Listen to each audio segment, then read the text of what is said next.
नमस्कार सभी बच्चों को। बेटे आप सभी का फिजिक्स पढ़ने के लिए बहुत बहुत स्वागत है। आज हम स्टार्ट कर लें। तो पिछली क्लास के अंदर हम लोगों ने मेथड्स ऑफ चार्जिंग स्टार्ट किया था और एक मेथड कंप्लीट कर लिया, दैट इज कंडक्शन। ठीक है बेटे, आज हम मेथड 2 कवर करेंगे, मेथड ऑफ चार्जिंग का सेकेंड मेथड, इलेक्ट्रोस्टैटिक इंडक्शन या इंडक्शन। देखो, इंडक्शन में और कंडक्शन में सिर्फ एक डिफरेंस है, दोनों मेथड ऑफ चार्जिंग है ये तो, कि जो अनचार्ज बॉडी है और जो चार्ज बॉडी है, इन केस ऑफ कंडक्शन ये दोनों कांटेक्ट में आती हैं, चाहे डायरेक्ट कांटेक्ट में लेकर आओ या वायर की हेल्प से लेकर के आओ। तो जब वो कांटेक्ट में आएंगी कंडक्शन के अंदर, तो चार्ज बॉडी का चार्ज फ्लो करके अनचार्ज पे चला जाएगा और फाइनली जो अनचार्ज है वो भी चार्ज हो जाएगी। तो that is the method of charging. लेकिन इंडक्शन के अंदर नहीं, क्या ये नहीं होता, क्या नाम है, डायरेक्ट कांटेक्ट नहीं होता। इंडक्शन में क्या होता है कि चार्ज और अनचार्ज को एक दूसरे के नजदीक लेकर के आते हैं, कांटेक्ट में नहीं लाते। बात समझ आई है नहीं? तो इंडक्शन मेथड ऑफ चार्जिंग है, लेकिन इसके अंदर बॉडी डायरेक्ट कांटेक्ट में नहीं आनी चाहिए। द डेफिनेशन देख, the phenomena of temporary electrification of an uncharge conducting body by bringing a charged body near it, आ गया ना, near it without having any direct contact, without having any direct contact, direct contact में नहीं होनी चाहिए। अब बिना direct में कॉन्टैक्ट में आए हुए कैसे चार्ज करेगी, ये मैं आपको एक्सप्लेन कर दूंगा। ठीक है बेटे, इसको स्टार्ट करने से पहले आप ना बेटे एक छोटी सी डेफिनेशन समझो पहले कि व्हाट इज अर्थिंग। अर्थिंग किसे कहते हैं? नॉर्मल लाइफ में वैसे अर्थिंग का नाम सभी ने सुना है, अर्थिंग कह दो या ग्राउंडिंग कह दो। इसका जो सिंबल है बेटे, अर्थिंग का जो सिंबल है वो ये है, ये अर्थिंग का सिंबल रहता है, ये अर्थिंग का सिंबल है। ठीक है ना, बैटरी का सिंबल नहीं है, अर्थिंग है। बैटरी में तो एक डंडा बड़ा, एक छोटा, फिर बड़ा, फिर छोटा होता है, लगातार डिक्रीज होता है। ये बना दो या ये फिर ये बना दो, एक ही बात है, दोनों अर्थिंग ही है। ये ऐसे भी रिप्रेजेंट कर देते हैं। ठीक है, अर्थिंग के अंदर हमको चार्ज बॉडी, जिस बॉडी के ऊपर चार्ज है, वो अर्थ के साथ कांटेक्ट में लानी होती है, अर्थ के साथ कांटेक्ट में। तो अर्थ का ही रोल है बेटे, जब नाम ही अर्थिंग हो गया तो मेन रोल अर्थ का है। तो ये बात आपको याद रखनी है कि जो अर्थ का पोटेंशियल है बेटे, पोटेंशियल ऑफ अर्थ, वो 0 वोल्ट होता है। पोटेंशियल ऑफ अर्थ ये कितना होता है? ये 0 वोल्ट होता है बेटे, ये ध्यान रखना है आपको। ये 0 वोल्ट क्यों होता है, एक बात समझिएगा कि स्फीयर का जो पोटेंशियल होता है ना बेटे, पोटेंशियल वैसे मैंने अभी आपको पढ़ाया नहीं है, आगे टॉपिक में आना है, KQ/R होता है। R क्या है? R होता है रेडियस बॉडी का। अब जो अर्थ है बेटे, उस अर्थ का रेडियस लिमिट से ज़्यादा है, अर्थ बहुत बड़ी है साइज में। जब अर्थ का रेडियस लिमिट से ज़्यादा है तो उसका पोटेंशियल बहुत कम होता है, नेग्लिजिबल होता है। तो हम अपनी सहूलियत के लिए इसको 0 कंसीडर करते हैं, क्योंकि बहुत कम है, बहुत कम है। एक बात ध्यान रखिएगा यहाँ पे कि जो अर्थ का पोटेंशियल है, अब हम लोग 0 कंसीडर कर रहे हैं, वो उसकी साइज की वजह से कंसीडर कर रहे हैं, ना कि उसके ऊपर जो चार्ज है उसकी वजह से। बात समझ आइए? चार्ज होता है अर्थ के ऊपर, ध्यान रखिएगा, ये वही अर्थ की सरफेस पे चार्ज है और चार्ज की वजह से अर्थ इलेक्ट्रिक फील्ड जनरेट करती है। लेकिन हम फिर भी उसका पोटेंशियल 0 कंसीडर कर रहे हैं ड्यू टू इट्स साइज। उसका साइज बहुत बड़ा है तो उसका पोटेंशियल क्या होता है? 0, और हम अपनी सहूलियत के लिए 0 कंसीडर करते हैं। बात समझ आइए? तो the potential of earth is always 0। ये बात आपको रात में 2 बजे भी याद होनी चाहिए। अब मान लो जैसे आपके पास 2 कोई कंडक्टर हैं बेटे, एक ये कंडक्टर है और एक ये कंडक्टर है साहब, और आप इन दोनों को कॉन्टैक्ट में लेकर के आते हो with the help of wire. ये वायर है। अब इस बॉडी के ऊपर तो चार्ज था, इस बॉडी के ऊपर चार्ज है, क्या कहानी बनेगी साहब? ये कॉमन सेंस कहती है, अगर इस बॉडी के ऊपर चार्ज है तो इसके थ्रू फ्लो करके इस पे आ जाएगा। भाई ये अगर डायरेक्ट कांटेक्ट में लेके आए हो तो कंडक्शन ये कहता है कि चार्ज फ्लो करके आ जाएगा। हाँ साहब, बिल्कुल सही है।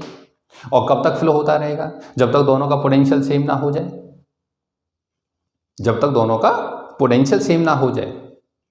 क्योंकि एक जो ये वायर है, इसके दोनों एंड अलग अलग पोटेंशियल पे रह नहीं सकते।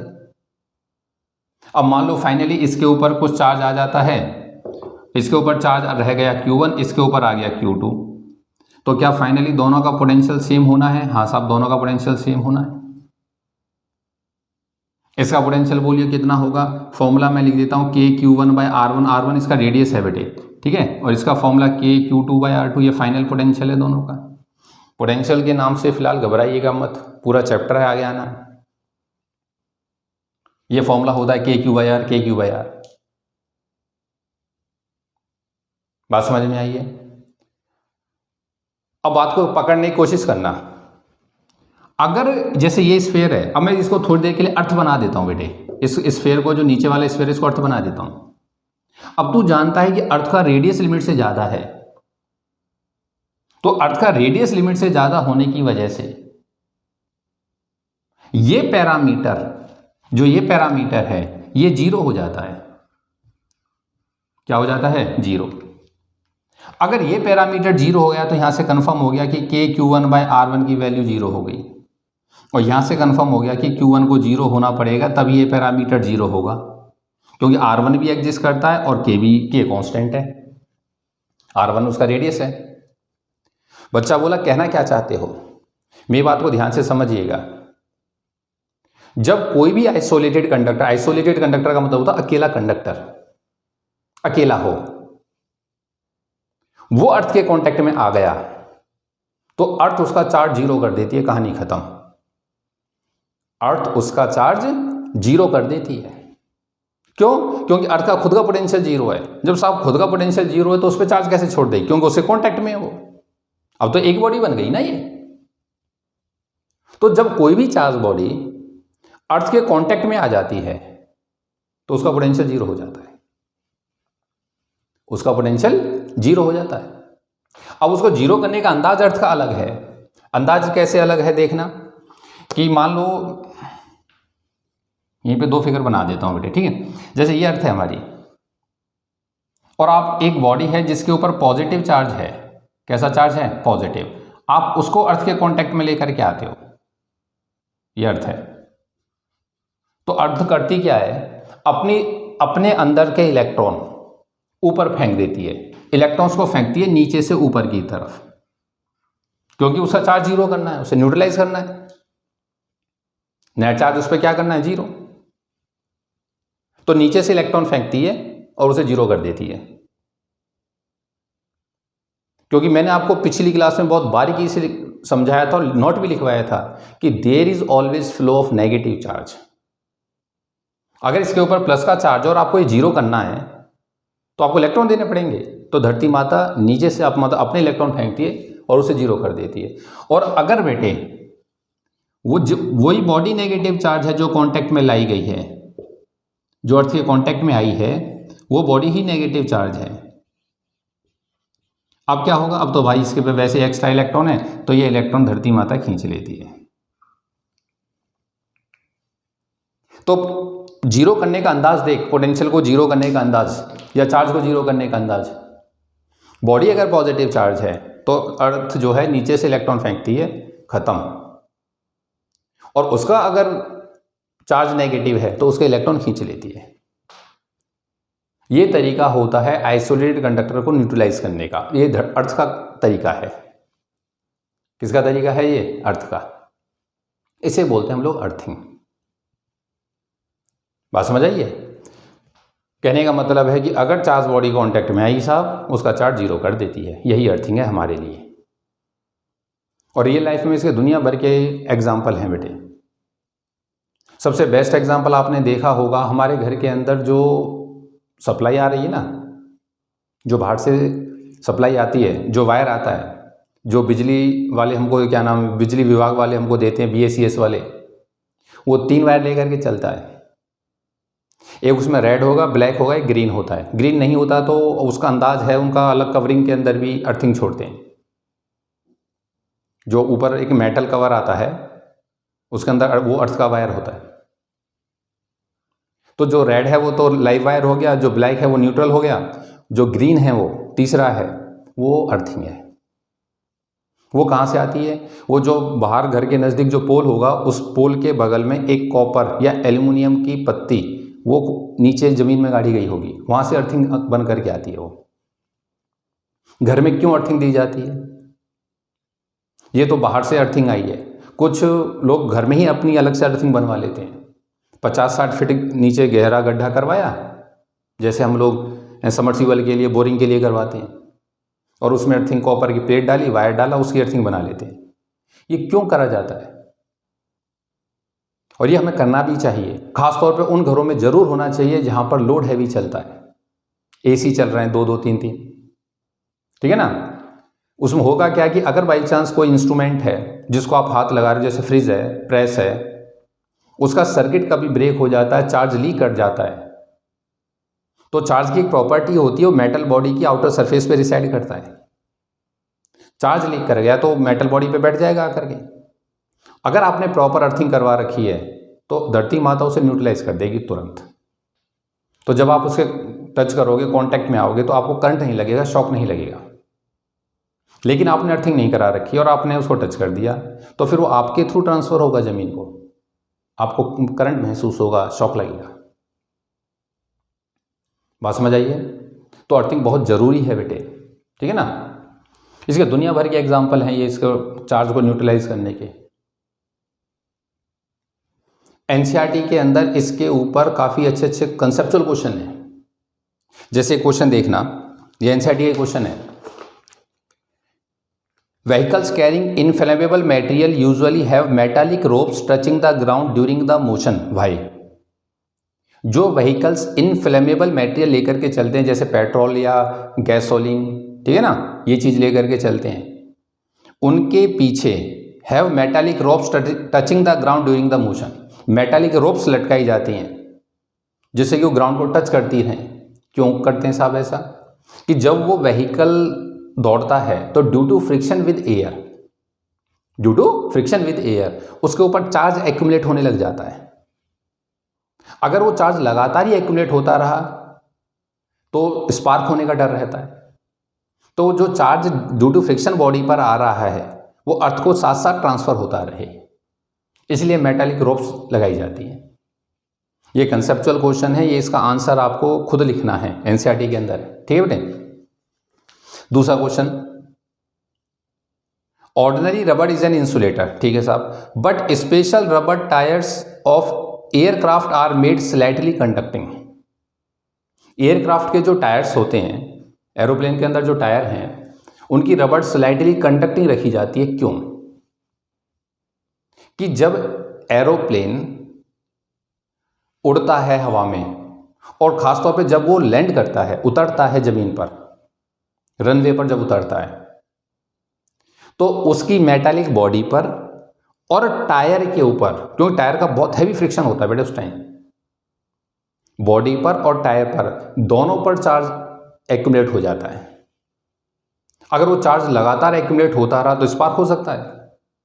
तो जो चार्ज बॉडी के ऊपर एक्यूमुलेट हुआ है वो अर्थ को ट्रांसफ़र हो जाए, इसलिए रबड़ को कंडक्टिंग बनाया जाता है। जैसे ये रबड़ है, या ये क्या नाम है, एरोप्लेन के टायर हो गए, फार्मूला 1 रेस होती है ना, उसकी जो गाड़ी है उनके टायर्स, वो भी कंडक्टिंग रबड़ के होते हैं। रीज़न क्या है? कि फ्रिक्शन जब होता है एयर के साथ तो चार्ज आ जाता है, बॉडी पर एक्यूमुलेट होता है, वो अर्थ को ट्रांसफ़र होना चाहिए। बात समझ आई है नहीं? आप लोग ना एक चीज़ को आजमाइएगा, जो मंदिर हैं या मस्जिद हैं या गुरुद्वारे, इन सब के ऊपर ना एक मेटालिक बॉडी मिलेगी आपको। मंदिर में खासतौर पर गुम्बद टाइप का मिलता है, त्रिशूल मिलता है, ईंट के जो भट्टे होते हैं, ठीक है ना, वहाँ पे देखना जो चिमनी होती है जहाँ से धुआं निकलता है उस पर त्रिशूल लगाया जाता है। ये मेटालिक बॉडी क्यों लगाई जाती है ऊपर? तो अगर हम इसको धर्म के हिसाब से देखते हैं तो वो अलग चीज़ है। साइंटिफिक रोल इनका ये क्या है कि अगर बाई चांस लाइटनिंग होती है, बिजली कड़कती है, तो जो चार्ज आ रहा है ऊपर से वो इजीली अर्थ को ट्रांसफ़र हो जाए, क्योंकि ये जो मेटालिक बॉडी ऊपर लगाई गई है वो प्रॉपर वे में अर्थ तक नीचे अर्थ में जाती है। ये अर्थिंग है।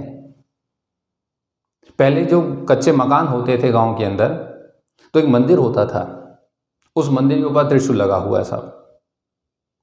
तो बाई चांस लाइटनिंग होती थी तो गांव के ऊपर वो बिजली नहीं गिरती थी, वो मंदिर के थ्रू जमीन में चली जाती थी। आजकल मंदिर छोटे हो गए हैं, साथ में जो बिल्डिंग्स हैं बड़ी बड़ी हो गई हैं सब। तो आजकल तो बिल्डिंग्स के अंदर ही प्रॉपर अर्थिंग का सिस्टम लगाया जाता है। बात समझ आती है? ये अर्थिंग है। गांव के अंदर आपने देखा होगा, गांव में बड़ी बूढ़ी औरत जब बिजली कड़कती है ना, तो जो तवा होता है जिस पर रोटी बनाते हैं उसको उल्टा करके आंगन में रख देती हैं। बहुत हैवी बिजली अगर कड़क रही है, तगड़ी, उल्टा करके रख देंगी सब। क्यों? कि गांव में पशु बंधे रहते हैं, बिजली गिरने का बहुत डर होता है।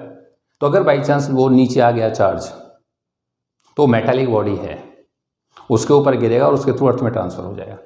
ये साइंटिफिक रीजन है। बात समझ आइए बेटे, ये अर्थिंग है। और इस अर्थिंग का हम लोग अब इस टॉपिक के अंदर यूज करेंगे इलेक्ट्रोस्टैटिक इंडक्शन के अंदर।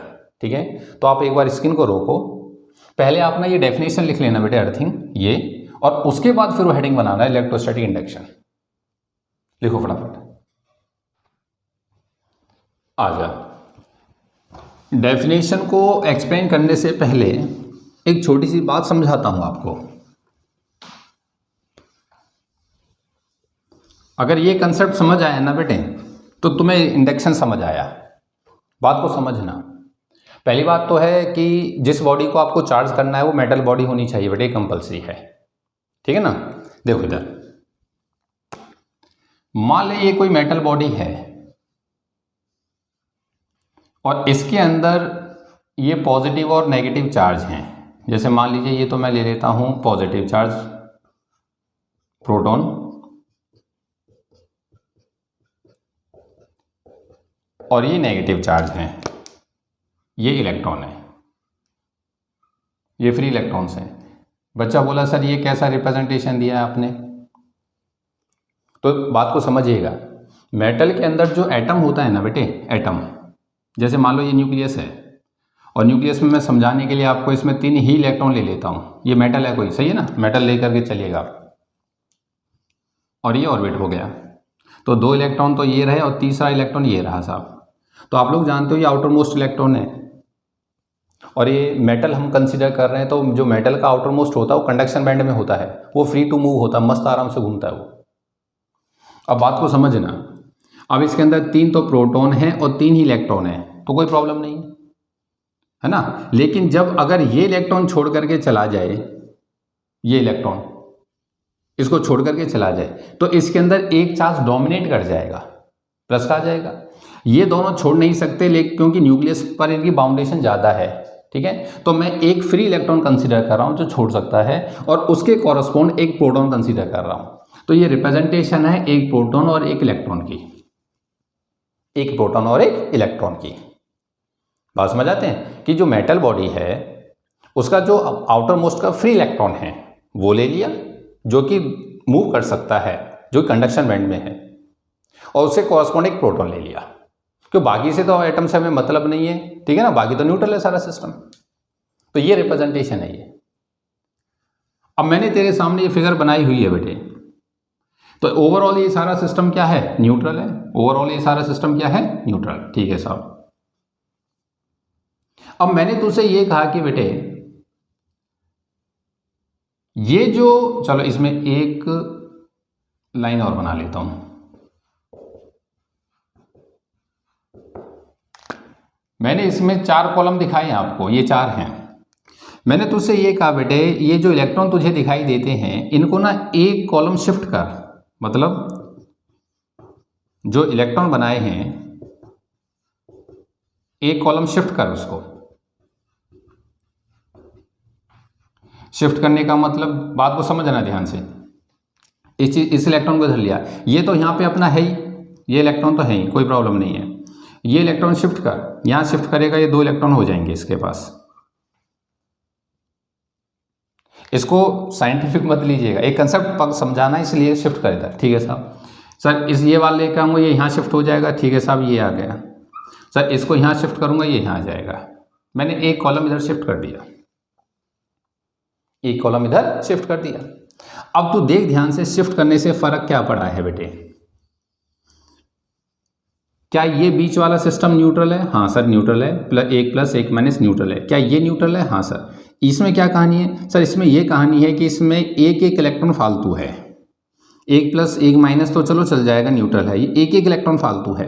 अब जो एक एक इलेक्ट्रॉन फालतू है बेटे, मैं उस इलेक्ट्रॉन के माइनस चार्ज को आपको यहाँ रिप्रेजेंटेशन में दे देता हूँ, ये रहा। और यहाँ पर तू ध्यान से देख, एक एक प्रोटॉन है, तो उस प्रोटॉन के कॉरस्पॉन्ड चार्ज को मैं यहाँ रिप्रेजेंटेशन में देता हूँ। अब तू ध्यान से देख, ये वाला जो फेस है इस साइड वाला, ये नेगेटिव चार्ज लेकर के बैठा है, वो वाला पॉजिटिव लिए बैठा है। अगर तुमको ये बात पकड़ में आती है, समझ में आती है, तो तुमको इलेक्ट्रोस्टैटिक इंडक्शन समझ में आ गया। इलेक्ट्रोस्टैटिक इंडक्शन समझ में आ गया। कैसे आया, बात को समझना बारीकी से। इधर देख, इलेक्ट्रोस्टैटिक इंडक्शन में हम लोग करते क्या है बेटे, एक कंडक्टिंग बॉडी लेते हैं अनचार्ज्ड। कैसी बॉडी, अनचार्ज, ठीक है। उसके पास एक चार्ज बॉडी लेकर के आते हैं, उसके नजदीक एक चार्ज बॉडी लेकर के आते हैं। अब ये बेसिकली ये चार्ज जो बॉडी है ना बेटे, ये इसकी इलेक्ट्रिक फील्ड होती है, वो इलेक्ट्रिक फील्ड की वजह से सारी कहानी होती है। आप फिलहाल बस इतना समझिए कि जब आप प्लस को लेकर के आओगे तो इसके अंदर जो इलेक्ट्रॉन है, जो फ्री इलेक्ट्रॉन है, वो due to attraction of this इस साइड मूव कर जाते हैं, इस साइड मूव करने लग जाते हैं, इस फेस की तरफ जो इसके नियर है, नजदीक है। अब तू सोच के बता कि अगर फ्री इलेक्ट्रॉन एक इधर मूव करने लग गए साहब, तो क्या उस फेस के ऊपर प्रोटॉन एक्स्ट्रा रह जाएंगे और इस वाले फेस के ऊपर इलेक्ट्रॉन एक्स्ट्रा आ जाएंगे? तो जब ये इलेक्ट्रॉन इधर शिफ्ट होने लग जाएगा तो ये वाला जो फेस है, ये वाला, ये नेगेटिवली चार्ज हो जाता है, और ये वाला जो फेस है, फार अवे जो दूर वाला फेस है, ये पॉजिटिव चार्ज हो जाता है। खत्म कहानी। जितना नेगेटिव इधर आएगा उतना पॉजिटिव इधर आता है। बात समझ में आई है नहीं? ये क्यों हुआ? ये हुआ इसकी वजह से, इसने इलेक्ट्रिक फील्ड पैदा करी, इलेक्ट्रिक फील्ड के पैदा होने पे इलेक्ट्रॉन पे फोर्स लगी, फोर्स लगने की वजह से ये कहानी बनी। फिलहाल बस आप इतना समझिए कि ड्यू टू अट्रैक्शन इलेक्ट्रॉन इधर आ गए। अगर मैं ये चीज़ आपको नहीं समझाता ना, तुम्हारे मन में ख्याल ये आता कि ये जो बॉडी नज़दीक आई थी प्लस वाली, इसने प्लस उधर फेंक दिए, माइनस इधर खींच लिए। प्लस उधर नहीं फेंके हैं, प्लस मूव नहीं कर सकता, ये ऐसे जनरेट होता है। ये समझ आया कहानी? उसका इलेक्ट्रॉन छोड़ करके भाग गया तो डोमिनेट कर गया। तो एक फेस के ऊपर अपने आप स्वतः पॉजिटिव चार्ज इंड्यूस हो गया और एक के ऊपर नेगेटिव चार्ज इंड्यूस हो गया। बात समझ में आई? अब मैं क्या काम करता हूं, ये इंसुलेटिंग स्टैंड के ऊपर है बेटे, ठीक है, ये ध्यान रखना, ये इंसुलेटिंग स्टैंड है। आप ये मत सोचना अर्थ को ट्रांसफर हो जाएगा, नहीं, ये स्टैंड है, इंसुलेटिंग स्टैंड, ठीक है, इंसुलेटिंग स्टैंड है ये। अब इसके पास दोनों चार्ज है, प्लस और माइनस, लेकिन मुझे ये परमानेंट चार्ज करनी है बॉडी, ठीक है। तो अब मैं क्या काम करूं, अब मैं इसका जो फार अवे दूर वाला फेस है बेटे, इसकी अर्थिंग कर देता हूं। इसलिए मैंने आपको अर्थिंग पहले समझाई थी, इसकी आप अर्थिंग कर दो। जब दूर वाले फेस की आप अर्थिंग करोगे तो आप बड़े बच्चे सोच समझ के बोलिएगा, पॉजिटिव चार्ज है यहां पर, आपने अर्थिंग कर दी, क्या धरती माता अपने इलेक्ट्रॉन फेंक के इसको न्यूट्रलाइज कर देगी? हाँ। बच्चा बोला सर इसको न्यूट्रलाइज क्यों नहीं किया? इसे न्यूट्रलाइज नहीं करेगी, इसका बाउंड चार्ज है, इसने अट्रैक्ट करके पकड़ रखा है, वो अट्रैक्ट किया हुआ है। ये वाला फेस क्या हो गया? न्यूट्रल हो गया, गायब हो गया सब ये। अगर ये चार्ज यहां से गायब हो गया तो अपनी ये जो बॉडी है ना, इसको वापस लेके चला जा तू और अर्थिंग को हटा दे। तो साहब उसको वापस ले जा और अर्थिंग को हटा दे, ये माइनस चार्ज रह जाएगा।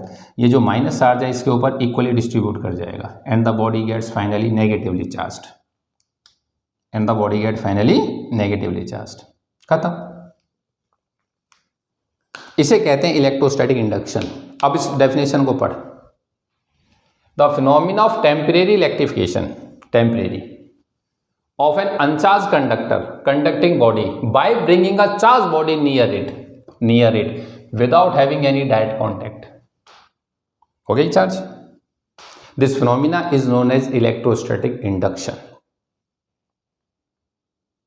नियर बाय फेस के ऊपर हमेशा अपोजिट चार्ज आता है। बात रात में 2 बजे भी याद होनी चाहिए। एक बच्चा बोला सर मैं नेगेटिव बॉडी लाता तो साहब तू नेगेटिव लाता तो ये पॉजिटिव चार्ज होती, क्योंकि तेरे नेगेटिव आते ही इलेक्ट्रॉन्स पे रिपल्शन जाता, इलेक्ट्रॉन उधर भाग जाते। क्या इधर का प्लस डोमिनेट कर जाता? इस फेस पे इलेक्ट्रॉन आ जाते, मैं इधर वाले फेस की अर्थिंग कर देता। क्लियर है? जब अर्थिंग कर देता यहाँ का चार्ज खत्म हो जाता, पॉजिटिव रह जाता, वो इक्विलिब्रियम में जब रीडिस्ट्रीब्यूट होते इलेक्ट्रॉन तो फाइनली बॉडी पॉजिटिवली चार्ज हो जाती। तो ये बात मुझे समझ में आती है कि अगर ये प्लस चार्ज करना है तो नेगेटिव बॉडी लाइए, और अगर ये माइनस चार्ज करना है इस बॉडी को तो पॉजिटिव लाइए। बात समझ में आई है? ये है इलेक्ट्रोस्टैटिक इंडक्शन। अगर दो बॉडी चार्ज करने को बोल देता है, ये कंसेप्चुअल क्वेश्चन पूछ लेता है बेटा, इधर देखना, अगर दो बॉडी अब एक साथ चार्ज करनी है अपोजिट, तो उसका तरीका क्या होता है? दो बॉडी को कांटेक्ट में रख लो, और जैसे मान लो प्लस को ही लेता हूं, प्लस ले आइए। अब ये दोनों आपस में कांटेक्ट में है, तो तुम बड़े बच्चे हो, सोच समझ के बोलना, ए और बी दो बॉडी हैं, ये दोनों चार्ज करने को बोला मेरे से, ठीक है साहब? अर्थिंग का यूज नहीं करूंगा। अब ये दोनों कांटेक्ट में, तो यहाँ अब एक सिंगल बॉडी है ये, हाँ। अब जब ये इंडक्शन करेगा तो नियर बाय फेस ये है, तो इसके इलेक्ट्रॉन इसमें आएंगे और यहाँ एक्यूमुलेट हो जाएंगे, तो इलेक्ट्रॉन यहाँ आ जाएंगे, और कॉरस्पॉन्ड जो पॉजिटिव चार्ज है वो यहाँ आ जाएगा। फाइनली अपनी ये जो बॉडी है जो तू नज़दीक लेकर के आया था, इसे इंड्यूसिंग चार्ज बोलते हैं, इसको वापस लेके चला जा साहब, ठीक है? ये बचेगा। जब ये बचेगा, इन दोनों को सेपरेट कर दे, इंसुलेटिंग सिस्टम लेकर के सेपरेट कर दो, दोनों को सेपरेट करोगे तो इस पर माइनस फैल जाएगा, ठीक है, और इसके ऊपर प्लस आ जाएगा। इनके बीच में गैप रख दे, गैप करना होगा, ठीक है ना बेटे? खत्म करना। अरे हाँ तो बोल। इसे बोलते हैं इलेक्ट्रोस्टैटिक इंडक्शन। मैंने आपको कल एक क्वेश्चन भी लिखाया था, कल या परसों क्लास के अंदर एक कंसेप्ट लिखाया था कि can two same charge bodies attract each other? Answer yes. क्या होता है कि जब एक बॉडी पर हैवी चार्ज होता है ना बेटे, और दूसरी बॉडी के ऊपर भी, दूसरी बॉडी पे कम चार्ज है, तो हैवी चार्ज वाली बॉडी जो कम चार्ज वाली बॉडी है ना, उसके अंदर इंडक्शन कर देती है, और इंडक्शन करने से अपोजिट फेस पे, वो क्या नाम है, नियर बाय फेस पे अपोजिट चार्ज ले जाती है और उस फेस को अट्रैक्ट कर लेती है फिर। इसलिए मैंने आपसे कहा था कि इस क्वेश्चन का जो रीजन है मैं आपको यहाँ बताऊंगा आपको, वो उसका रीजन है इलेक्ट्रोस्टैटिक इंडक्शन। बात समझ में आती है? तो ये है इलेक्ट्रोस्टैटिक इंडक्शन, ठीक है? स्क्रीन को रोक, अगर ये फिगर आप बनाना चाहो तो बनाओ। अब एक फॉर्मूला लिख बेटे, formula for induced charge, formula for induced charge. इधर देख, फॉर्मूला फॉर इंड्यूस्ड चार्ज, ये एग्जाम पॉइंट ऑफ व्यू से इतना इंपॉर्टेंट नहीं है, ठीक है, लेकिन पता होना चाहिए। Q डैश की वैल्यू होती है बेटे minus of Q 1 minus 1 by K. Q dash equals होता है minus of Q 1 minus 1 by K. इसमें K क्या है? ये होता है बेटे dielectric constant, dielectric constant of material, material का डाइलेक्ट्रिक कांस्टेंट, ठीक है। जो Q डैश है ये इंड्यूस्ड चार्ज है, दिस इज इंड्यूस्ड चार्ज, और ये होता है इंड्यूसिंग चार्ज। इंड्यूसिंग होता है जो इंड्यूस करने के काम आता है, तो ये जिसको हम नज़दीक लेकर के आते हैं वो है इंड्यूसिंग चार्ज। डाइलेक्ट्रिक कांस्टेंट क्या है ये मैं अपने आप एक्सप्लेन कर दूंगा बेटे, अगली 1-2 क्लास के बाद आएगा ये। आपको बस 2-3 वैल्यू याद रखनी है। एक डाइलेक्ट्रिक कांस्टेंट आपको याद रखना है बेटे एयर का या वैक्यूम का, तो ये तो नियरली इक्वल्स टू 1 होता है, ठीक है। एक डाइलेक्ट्रिक कांस्टेंट आपको याद रखना है वाटर का, वो नियरली इक्वल्स टू 80 होता है, 80 होता है, ठीक है। और एक याद रखना है कंडक्टर का, ये मेन है, ये इन्फिनिटी होता है, ठीक है ना। वाटर का भी इंपॉर्टेंट है, वाटर का डाइलेक्ट्रिक कांस्टेंट लगभग 80 होता है, वैसे 81 पॉइंट समथिंग है ये, लेकिन हम 80 ही कंसीडर करते हैं, 81 होता है, ठीक है। और कंडक्टर का इन्फिनिटी होता है और एयर का होता है 1। एक बच्चा बोला कि आपने फॉर्मूला क्यों लिखाया? ये फॉर्मूला इसलिए लिखाया बेटे कि मुझे कुछ कंसेप्चुअल क्वेश्चंस में इसकी जरूरत पड़ेगी। कैसे? सुनो, मान ले बेटे जिस बॉडी को आपने चार्ज किया है वो कंडक्टर है, वो क्या है, कंडक्टर है। तो बात को समझिएगा, ये बॉडी है जो नज़दीक लेकर के आया था, मान ले बेटे इसके ऊपर जो चार्ज है, जो चार्ज में नज़दीक लेकर के आया, क्यू की वैल्यू वो 20 माइक्रोकूलम है। कितनी है, 20। तो प्लस लेकर के आऊँगा तो यहाँ पे माइनस इंड्यूस होगा और यहाँ पे क्या होगा, प्लस इंड्यूस होगा। ये कंसेप्ट मैं समझ गया। ये मेरा इंड्यूस चार्ज है तो ये मेरा क्यू डैश हो गया। तो what is the value of Q dash, बोलिए साहब क्यू डैश कितना हो गया। तो क्यू डैश की वैल्यू हो गई, माइनस का साइन अपनी तरफ से लगाया, सही है। अगर ये प्लस का चार्ज है तो प्लस 20 लूँगा, माइनस होगा तो यहाँ पे -20 लिखूँगा। ये माइनस तो फॉर्मूले से आता है, ये 20 है तो दैट इज 20 इंटू 1 - 1/k। के की वैल्यू चेक कर, कंडक्टर की कितनी है सर, इनफाइनाइट है। समथिंग बाय इन्फिनिटी 0, तो क्यू डैश की वैल्यू हो गई -20 माइक्रोकूलम। बच्चा बोला समझाना क्या चाहते हो, सिर्फ एक बात कि अगर जिस बॉडी को चार्ज करना है वो कंडक्टर है, जिस बॉडी को चार्ज करना है अगर वो कंडक्टर है, तो बिना सोचे समझे जितना नज़दीक लाए हो उतना इंड्यूस करा देना, कहानी खत्म। अगर यहाँ पे Q आया है तो ये -Q होगा, ये 20 आया है तो ये -20 है, ये 50 आता ये -50 होता, ये -10 आता तो प्लस का 10 होता। मतलब जितना चार्ज नज़दीक लाते हो उतना ही इंड्यूस हो जाता है। ये बात रात में 2 बजे भी याद होनी चाहिए। बात समझ में आती है।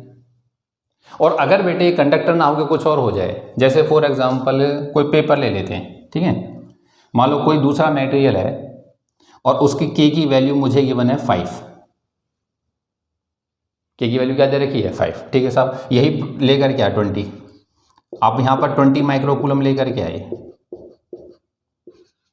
कितना लेकर के आए 20, ठीक है साहब। अब बताना कितना चार्ज आएगा इसके ऊपर। तो जो क्यू डैश की वैल्यू होगी बेटे, Q dash is equals to minus of Q that is the 20 और 1 - 1/5।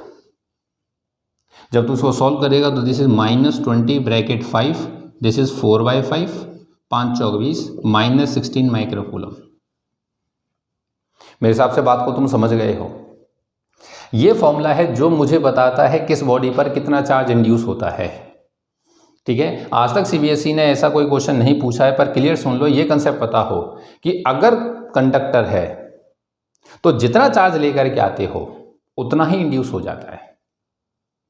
जितना चार्ज हम लेकर के आते हैं उतना ही इंड्यूस हो जाता है, किसके ऊपर, नियर बाय फेस के ऊपर, ठीक है ना बेटे। नियर बाय फेस पे उतना ही हो जाता है और दूर सिरे पे उतना ही प्लस में हो जाता है। ये -20 होगा तो ये +20 होगा। बात समझ में आई है। तो स्क्रीन को रोक, नोट कर फटाफट। एक दो कंसेप्ट और देख इसके ऊपर, ये भी काफी फेमस क्वेश्चन है। देख इधर, मान लो बेटे मेरे को ये कोई होलो कंडक्टर गिवन किया है, दिस इज होलो कंडक्टर, ठीक है ना, ये होलो कंडक्टर है। फुटबॉल मान लो मेटल की है, ठीक है, और जो कंडक्टर है और फुटबॉल है, तो मैंने थोड़ा साइज मोटा दिखा दिया इसका, ठीक है। और इसने क्या काम किया, इसके अंदर एक चार्ज रख दिया, दिस इज प्लस का क्यू, ये चार्ज रख दिया। क्या कहानी बनेगी साहब, कंडक्टर के नज़दीक ले जाकर के चार्ज रखा, इंडक्शन करेगा ये। तो जब इसके साथ इंडक्शन करेगा तो नियर बाय फेस कौन सा है, जो अंदर वाला फेस है ये नियर बाय है। ये बात मैंने आपको रटवा दी कि अगर इसने बोला है कंडक्टर है तो फिर किसी से कुछ नहीं पूछना, इंडक्शन सेम चार्ज लेगा। तो जो अंदर वाला फेस होगा ना बेटे, ये वाला फेस, इसके ऊपर आएगा माइनस का क्यू चार्ज, और जो फार अवे जो दूर वाला फेस है जो कि अब बाहर वाला है, इसके ऊपर चार्ज आएगा प्लस का क्यू चार्ज। बोल बात समझ में आती है। ये इंडक्शन है, अंदर प्लस क्यू रखा था तो नियर बाय फेस पर माइनस क्यू और बाहर वाले पे प्लस क्यू। इसका मतलब ये हो गया कि किसी होलो बॉडी के अंदर अगर चार्ज रख दोगे ना, टच मत करो, अंदर रख दो, तो जो तुम तो अंदर रख के आओगे तुम्हें बाहर मिल जाएगा। वो तूने प्लस क्यू रखा, बाहर प्लस क्यू आ गया, लेकिन वो अंदर वाला बाहर नहीं आया। इस बॉडी के अंदर वो जो इंड्यूस हुआ वो बाहर प्लस का क्यू आ गया।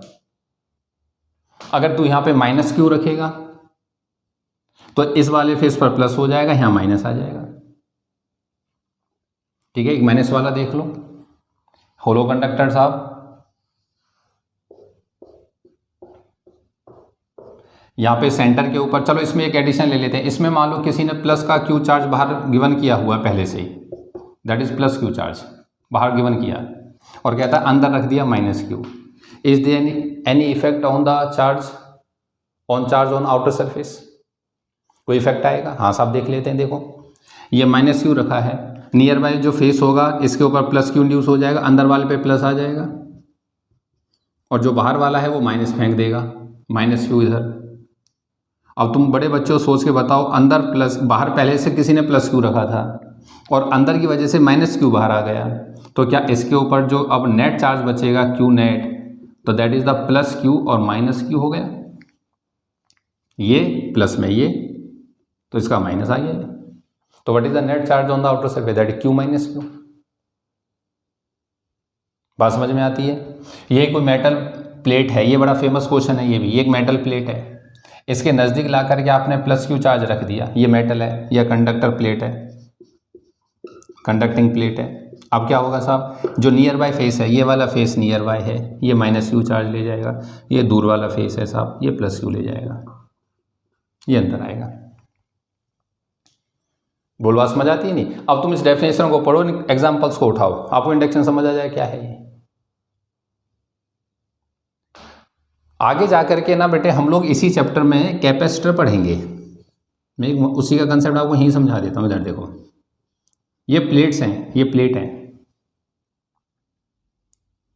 और ये बैटरी से चार्ज, ये बैटरी लगी हुई है, ये दो कंडेंसर लिए हैं मैंने, कंडेंसर है बेटे, ठीक है, वो कंडेंसर बोलते हैं, कंडेंसर। और ये दो प्लेट है, मेटल प्लेट, एक दो, और ये भी मेटल प्लेट है, और एक मेटल वायर है। अब जब बैटरी इसको चार्ज करेगी ना बेटे, तो बैटरी इधर से चार्ज फेंकेगी तो इसको प्लस का क्यू चार्ज देगी, ये बैटरी का काम होता है चार्ज देना, और इधर से माइनस क्यू देगी। ये कैसे देती है हम बाद में समझेंगे, लेकिन इस वाली प्लेट पे प्लस आएगा, इस पे माइनस आएगा, ठीक है सर। अब ध्यान से समझना, ये वाली प्लेट, इनका बीच में एयर है, तो इसका तो कांटेक्ट है नहीं बैटरी से, फिर ये कहानी बनती है। ध्यान से देख, ये एक सिंगल बॉडी है पूरी, this is a single body, single metal body. अब जब ये प्लस क्यू है, ये इंडक्शन करेगा, और जब इंडक्शन करेगा तो इस वाले फेस के ऊपर माइनस क्यू ले देगा, और इस वाले फेस पे माइनस आ गया, तो इस बॉडी का दूसरा फेस ये है, तो इधर प्लस आ जाएगा, इधर क्या आ जाएगा, प्लस। अगर जैसे एक कंडेंसर और होता ना इसके अंदर, तो यही कहानी बन जाती, ठीक है। इस और ये वाला प्लस माइनस देता, वो प्लस दे देता, एंड सो ऑन। कहने का मतलब जब कंडेंसर के या कैपेसिटर सीरीज में अप्लाई होते हैं, सीरीज के अंदर, तो जिन दो प्लेट के साथ बैटरी कांटेक्ट में होती है उनको तो बैटरी चार्ज करती है, बाकी बीच में बेशक 1000 प्लेट लग जाओ, वो सभी इंडक्शन से चार्ज होती हैं। किससे चार्ज होती हैं? इंडक्शन से। इसे कहते हैं इलेक्ट्रोस्टैटिक इंडक्शन। बात समझ में आई है? मान लो जैसे एक एग्जाम्पल, एक कंसेप्ट और देख, ये कोई मेटल पाइप है,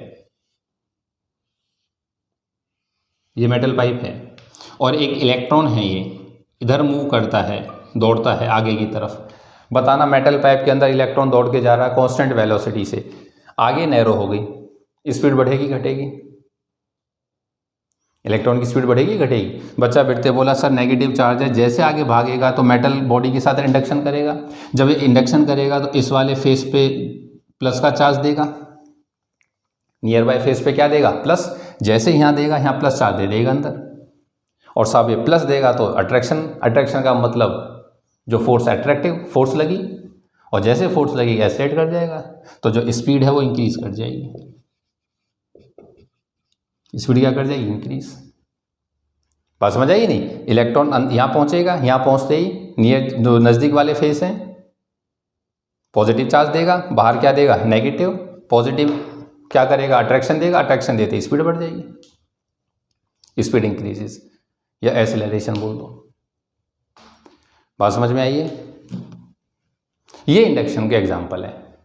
कोई भी कंसेप्ट कैसे पूछ लो, इनको रोक नोट कर। तो ये था बेटे मेथड इंडक्शन, ठीक है ना। अब हम लोगों ने जैसे एक एग्जाम्पल कल भी पढ़ा था कि कॉम को या स्केल को बालों के साथ जब रब करते हैं तो वो पेपर के पीसेस को, ठीक है ना, उनको अट्रैक्ट कर लेता है, ऊपर की तरफ खींच लेता है। बच्चे ये करते भी हैं क्लास के अंदर, छोटे छोटे बच्चे जादू करके दिखाते हैं। छोटे छोटे टुकड़े किए, रख लिए डेस्क के ऊपर और स्केल को बालों से रब किया और नज़दीक लेके आए, तो जो पीस ऑफ पेपर हैं वो क्या नाम है, चिपक जाते हैं स्केल के साथ। क्यों?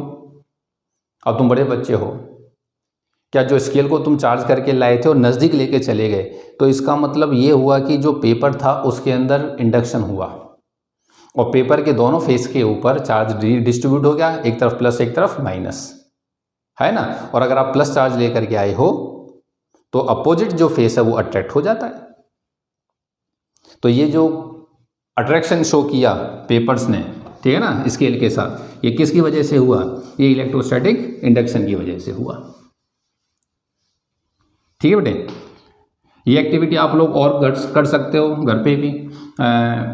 क्या नाम है, किसी चार्ज बॉडी को, जो टैप से जब पानी निकलता है, टैप को खोलो और बहुत मतलब ऐसे जो स्टेडी फ्लो कहते हैं उसके अंदर लेकर के आओ टैप पानी को, जब पानी गिर रहा हो बिल्कुल एक धार से, और उसके पास एक चार्ज बॉडी लेकर के आओ। उस चार्ज बॉडी की वजह से टैप का जो पानी है वो अपने पास से डाइवर्ट हो जाएगा, अपने आप हट जाता है। ये इलेक्ट्रिफिकेशन की वजह से, इंडक्शन की वजह से होता है। स्केल को लेकर के चले जाओ, गुब्बारे को रब करके गुब्बारे को चार्ज कर लो, उसे लेकर के चले जाओ। गुब्बारे से एक्टिविटी बिल्कुल साफ दिखाई देती है। गुब्बारे का साइज़ बड़ा होता है ना, तो उसके डाइवर्ट होता दिख जाता है, कर्व दिख जाता है पानी के अंदर। ठीक है, ये इलेक्ट्रोस्टैटिक इंडक्शन है बेटे। ठीक है, तो one of the method of charging. तो दो मेथड हम लोगों ने कवर कर दिए, यही दो मेन हैं। बाकी एक तीसरा मेथड लिख बेटे, ये दूसरा था। अब नेमिंग लिख के छोड़ देनी है बस। Photo electric effect,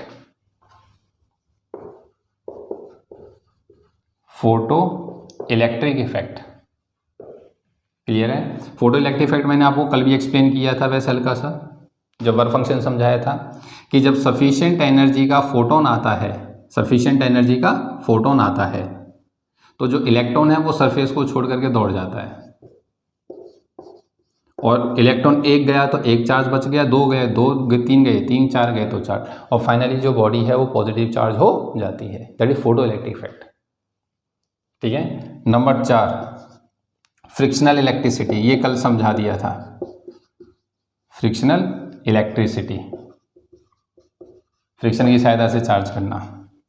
number 5 thermo आयनिक एमिजन, थर्मो आयनिक एमिजन। इसके अंदर क्या करते क्या है बेटे, कि जो एलिमेंट होता है ना, ठीक है, उसको हीट कर देते हैं। जैसे मान लो कोई भी एक एलिमेंट है, सॉरी एलिमेंट कह रहा हूँ, फिलामेंट है, सॉरी फिलामेंट है, ठीक है, उसको हीट कर देते हैं थर्मो आयनिक एमिजन में। ठीक है, और जब वो हीट हो जाता है तो वो इलेक्ट्रॉन को रिलीज कर देता है, छोड़ देता है।